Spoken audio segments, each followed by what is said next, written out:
হারিয়ে যাওয়া টাকা ফিরিয়ে দিয়ে সততার নজর করলেন এক পরিচারিকা। ঘটনাটি ঘটেছে পূর্ব বর্ধমানের ভাতারে। এক ডাক্তারের বাড়িতে পরিচারিকার কাজ করতেন আমিনা ওরফে ময়না। দীর্ঘদিন আগেই প্রয়াত হয়েছে তার স্বামী। একটি 15 বছরের নাবালিকা মেয়েকে নিয়েই তার সংসার। নিজের বসত বাড়ি না থাকায় তিনি রেললাইনের বস্তিতেই বাস করেন। খুবই অসহায়ভাবে দিন কাটাচ্ছেন আমিনা। সংসারের হাল ধরার মতো কেউ নেই, তাই বাধ্য হয়েই তিনি পরিচারিকার কাজটি বেছে নিয়েছেন। গতকাল কাজে যাওয়ার সময় একটি মানিব্যাগ কুড়িয়ে পান। সেই মানিব্যাগে কিছু গুরুত্বপূর্ণ কাগজপত্র সহ 6,300 টাকা ছিল। আজ সকালে তিনি ভাতার থানায় হাজির হয়ে এই মানিব্যাগটি জমা করেন এবং ভাতার থানায় হাজির হয়ে মানিব্যাগটির মালিক মলয় সামন্ত আমিনার হাত থেকে সমস্ত টাকা এবং জিনিসপত্র ফিরে পান। হারানো টাকা ফিরে পেয়ে খুশি মলয় সামন্ত। তিনি ধন্যবাদ জানিয়েছেন ভাতার পুলিশ প্রশাসন এবং সাংবাদিক বন্ধুদের। ভাতার থেকে সঞ্জয় মণ্ডলের রিপোর্ট, সোজা কথা নিউজ, পূর্ব বর্ধমান। আমি এখন এই যে আমার ডাক্তারবাবুর বাড়িতে আছি। তুমি কি করো? আমি বাসন মাজা এসব কাপড় কাচা করি, অনেকদিন থেকে আছি বাড়িতে। আচ্ছা, শুনলাম তুমি গত কাল না পরশু একটা মানি ব্যাগ কুড়িয়ে পেয়েছো। হ্যাঁ, পেয়েছিলাম। আমি দিয়ে আমার মালিকের হাতে জমা দিয়েছিলাম। ওই ব্যাগটা কি থানায় জমা দিতে চাও তুমি? হ্যাঁ, যার টাকা সেখানে ভালো করে নিয়ে যেতে পারে, থানায় জমা দিতে চাই। আর তোমার সংসার কি করে চলে? আমি এই কাজ করি, মালিক আমাকে 3,500 টাকা মাইনে দেয়, ওতে থেকে মালিক আমাকে দেয়। তোমার ছেলে পেলে আছে? আমার একটা মাত্র মেয়ে, 15 বছরের। আর তোমার স্বামী জীবিত আছে? না, কেউ নাই আমার। তোমার কেউ নেই? তুমি কোথায়, ভাতারে কোথায় থাকো? রেল স্টেশনে। বস্তি পল্লীতে রেল স্টেশনে থাকো? হ্যাঁ।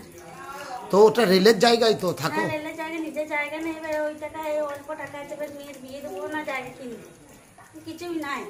স্বামী মারা টাকা আছে, ওই টাকা দিয়ে আছে, কোনো রকম জায়গাও কিনতে পারি না। মেয়েটা বিয়ে দেওয়ার লেগে রেখে দিয়েছি।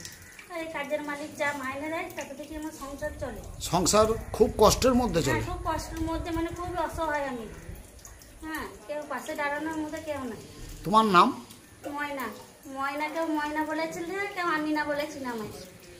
আচ্ছা, কি হয়েছিল আপনার? আমার আগামী রবিবার, মানে আজ হচ্ছে মঙ্গলবার, রবিবার দিন বৈকাল 5টা 10 থেকে 20-র মধ্যে আমার ব্যবসায়ী সমিতি ঘর থেকে পাকা রাস্তা দিয়ে ওইগুলোর মধ্যে আমার এই মানিব্যাগটি পড়ে যায়। কি ছিল মানিব্যাগে? মানিব্যাগে আমার ছেলের একটা মানে পাসপোর্ট ছবি ছিল এবং চ্যাটার্জি এন্টারপ্রাইজের একটা বিলিং ছিল এবং ওই বিলেতে আমাদের গণেশ পুজোর যাবতীয় ফর্দ করা আছে। আর কি ছিল মানিব্যাগে? আর ছিল আমার মানিব্যাগের একটা গয়াধামের একটা কার্ড। টাকা পয়সা কিছু ছিল? এবং টাকা পয়সা ছিল। কত কি টাকা পয়সা ছিল? টাকা পয়সা ছিল মোটামুটি আপনার ধরুন ওই 6,360 টাকা ছিল। তা আপনি খবর পেলেন কি করে?